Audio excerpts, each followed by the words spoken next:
यह भारत का वो कुंड है जहां भगवान परशुराम ने अपनी मां की हत्या करने के बाद अपने हाथ से चिपकी हुई कुल्हाड़ी से मुक्ति पाई थी।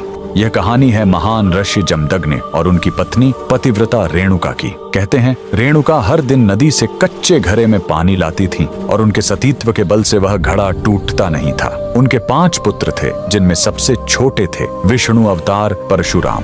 एक दिन रेणुका ने नदी में कुछ गंधर्वों, स्वर्ग के संगीतकार को जल क्रीड़ा करते देखा।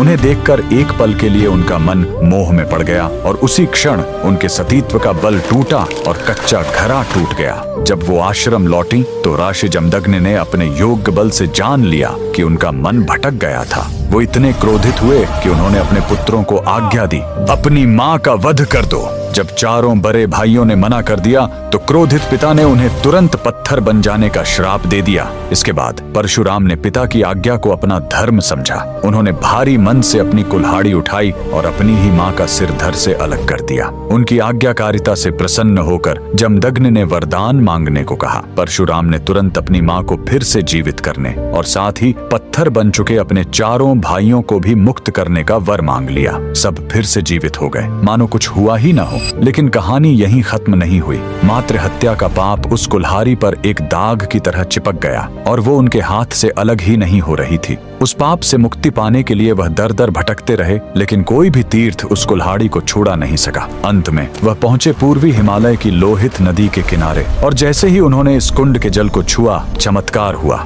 कुल्हाड़ी अपने आप उनके हाथ से छूट गई। यही पवित्र स्थान आज अरुणाचल प्रदेश में परशुराम कुंड के नाम से जाना जाता है। आज भी हर साल मकर संक्रांति पर हजारों श्रद्धालु यहाँ इस विश्वास के साथ डुबकी लगाने आते हैं कि यह कुंड उनके सारे पापों को धो डालता है, ठीक वैसे ही जैसे इसने स्वयं भगवान परशुराम को पाप मुक्त किया था। भगवान परशुराम को दिल से मानने वाले सभी भक्त कमेंट्स में जय परशुराम जरूर लिखें।